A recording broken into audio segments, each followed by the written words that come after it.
अगला टॉपिक है बच्चा पार्टी, टाइप्स ऑफ डिमांड के ऊपर हम लोग आ रहे हैं। ये टाइप्स ऑफ डिमांड क्या है मेरी जान, आओ जरा जानते हैं। ठीक है, चलो भैया, टाइप्स ऑफ डिमांड में हम सबसे पहले पॉइंट पर आते हैं। जस्ट अ सेकेंड, सबसे पहला पॉइंट है हमारा individual and market demand. Individual demand का मतलब क्या होता है? इंडिविजुअल डिमांड का मतलब है एक बंदे की डिमांड। एक बंदे की डिमांड अगर होगी तो उसे इंडिविजुअल डिमांड बोलेंगे। कई सारे लोगों की कलेक्टिव डिमांड को, मतलब मान लो ये ए है, ये बी है, ये सी है, इन तीनों की डिमांड को ऐड कर दिया जाए तो क्या आ जाएगा बच्चा पार्टी? Market demand. समझ में आ रहा है? इंडिविजुअल डिमांड क्या होगी और मार्केट डिमांड क्या होगी, एकदम समझ में आ रहा है? सर समझ में तो आ रहा है, पर मैम मेरे किस आंसर से खुश होंगे? अगर तुम्हारे स्कूल में सर पढ़ाते हैं कोई दिक्कत नहीं, ignore this joke, but ma'am किस आंसर से खुश होंगे हमको ये तो बताइए ना सर। क्या लिख कर आएंगे अगर इंडिविजुअल डिमांड और मार्केट डिमांड आ गया? कोई बात नहीं हंसा, मैं बताएगा, कोई टेंशन लेने वाली बात नहीं। आओ जरा लिखते हैं साथ साथ लिखते हैं भैया, आओ जरा देखा जाए। देखो भैया, quantities of commodity, quantities of commodity, quantities of commodity that an individual consumer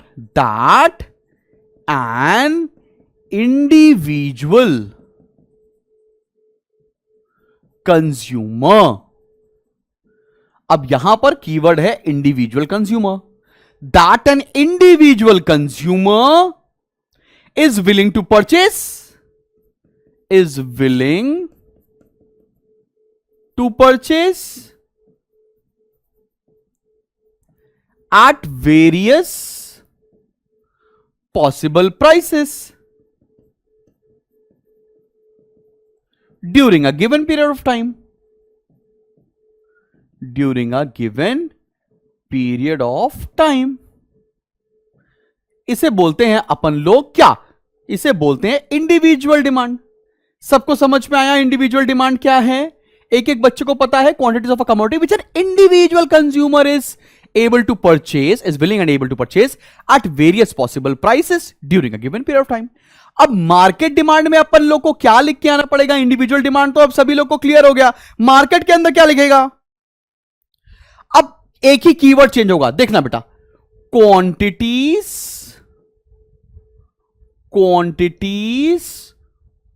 of commodity, quantities of commodity that, अब एक कीवर्ड, वहां पे इंडिविजुअल कंज्यूमर था, यहां पर ऑल हाउस होल्ड आ जाएगा, सारे लोग, दैट ऑल हाउस होल्ड्स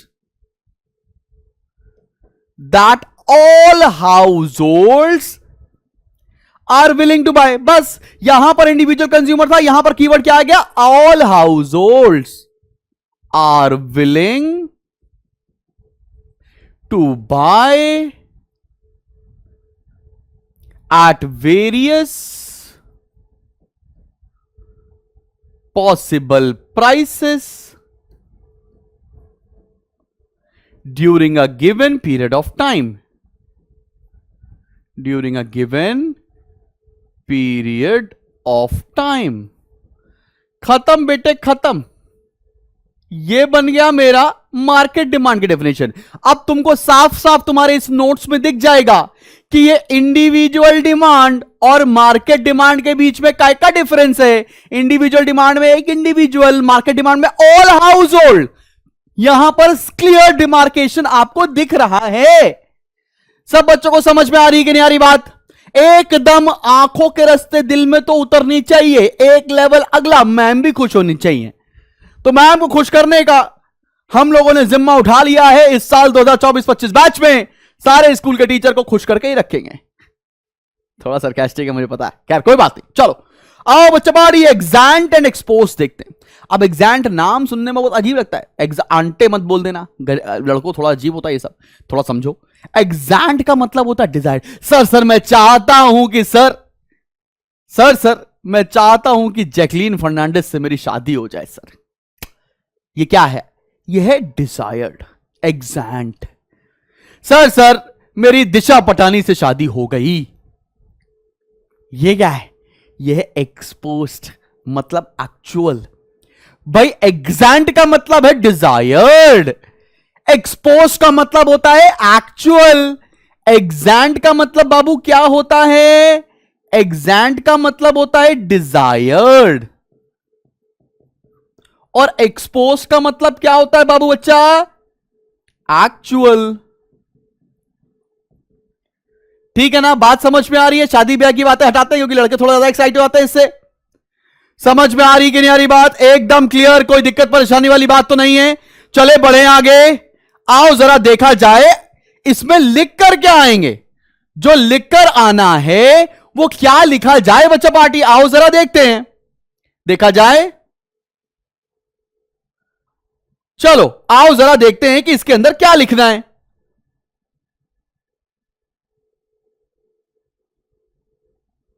लिखो amount of goods, amount of goods, amount of goods consumers are willing। चाहत है सर, जैसे शुभम सर आपकी भी तो चाहत है BMW 6 सीरीज लेना, 6 GT ग्रैंड टूरिज्मो। मेरी चाहत है कौन सी गाड़ी अपने पास? ऑल्टो। वो एक्सपोज्ड है, एक्चुअल है। आओ जरा देखते हैं भैया party. Quantities of a commodity that consumers are willing to buy during a particular period of time. During a particular period of time. समझ में आ गया बाबू भैया क्या लिख कर आना है? इस बार इकोनॉमिक्स की पढ़ाई और कॉमर्स की पढ़ाई काफी ट्रिकी है, मैं तुमको बार बार बोल रहा हूं, बिकॉज स्पेसिमेन आएंगे और आपको दिख जाएगा कि पढ़ाई का लेवल क्या जाने वाला है, एग्जाम्स का लेवल क्या जाने वाला है। अभी तक क्या पेपर देखा है आईएससी का, अब आएगा असली पेपर इस साल से 2024-25 से समझ में आएगा कि डिफिकल्टी लेवल क्या है। ठीक है, अब देखो एक्सपोज का मतलब क्या होता है? क्वांटिटी या amount of goods, quantity of commodity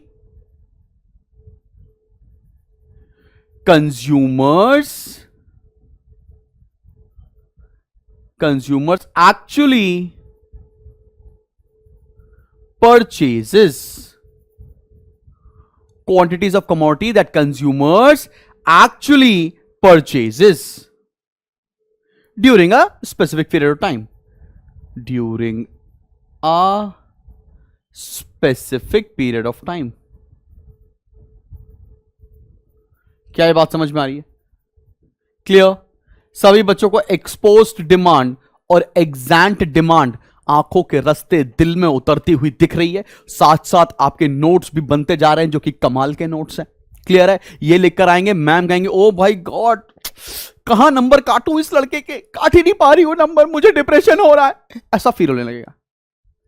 क्योंकि होता है ना यार नंबर काटने हैं, यार नंबर काट ही नहीं पाएंगे, कहां काटेंगे भैया, इसमें नंबर काट देंगे, हाथ रुक ही नहीं पाएगा सर, अंबुजा सीमेंट से लिखा हुआ है, ऐसा थोड़ा ना होता है। क्लियर क्लियर क्लियर, बड़े बड़े बड़े। अगले टाइप पर आते हैं, जॉइंट डिमांड। जॉइंट डिमांड के बारे में हम लोग बात करने जा रहे हैं साहिब। ये जॉइंट डिमांड क्या होता है? ऐसा गुड जो अकेले इस्तेमाल नहीं किया जा सकता। सर क्या मैं और मेरा दोस्त जॉइंट डिमांड है क्योंकि हम दोनों खाते भी साथ में, पीते भी साथ में, सोते भी नहीं, सोने वाली बात नहीं होगी। जॉइंट डिमांड का मतलब क्या हो रहा है? Those goods which are used together, उसको जॉइंट डिमांड बोलते हैं। कार पेट्रोल जॉइंट डिमांड है सर। बात समझ में आ रही है? सबको समझ में आया? ब्रेड बटर मैं तो लेकिन नहीं खाता बटर, मैं चीज खाता हूं तो ब्रेड बटर क्या है? जॉइंट डिमांड है सर। बात समझ में आ रही है आपको? चाय और वो जो तुम सोच रहे हो वो नहीं, बन मक्खन, चाय और बन मस्का जॉइंट डिमांड है सर। बात तुम समझ में आ रहा है? तो जॉइंट डिमांड का मतलब क्या है? Those goods which are used together, एक साथ इस्तेमाल किया जाएगा, उसको जॉइंट डिमांड बोलेंगे। बात समझ में आ रही सभी लोग को? क्लियर है कि नहीं क्लियर? लिखो demand of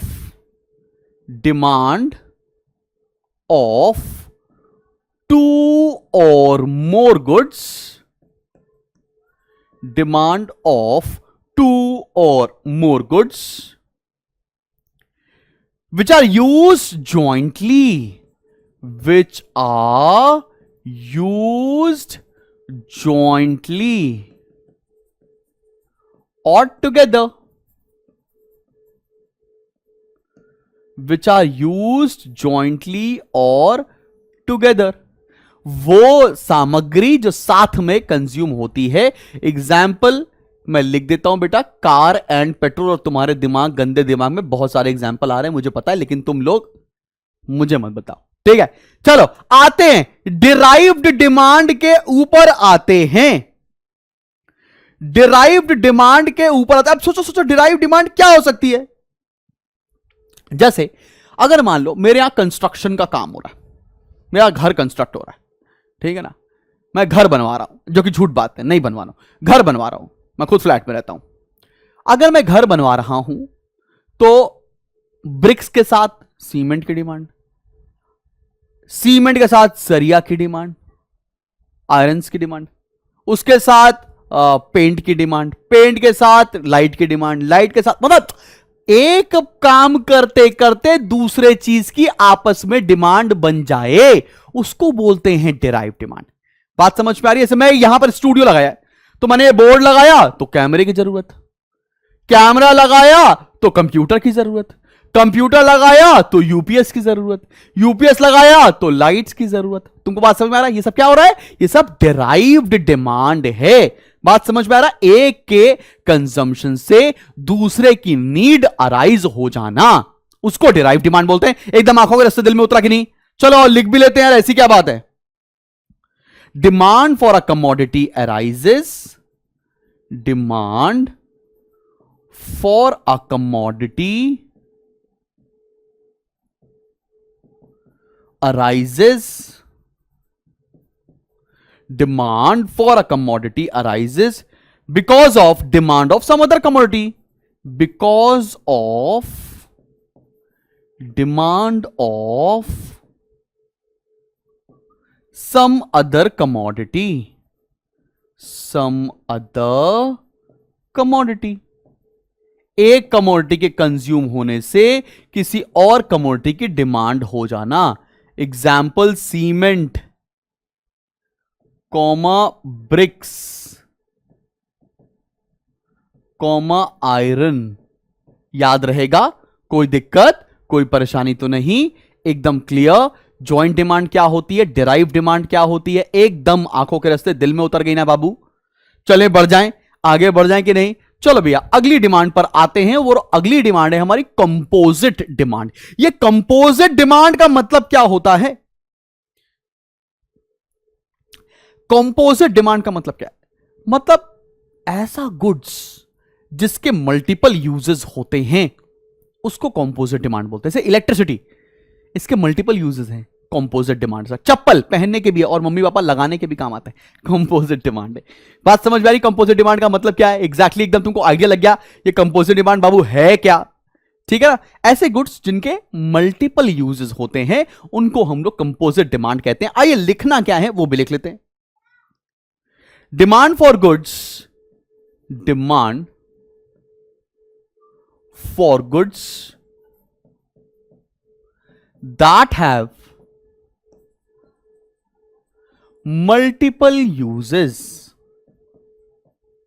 demand for goods that have multiple uses.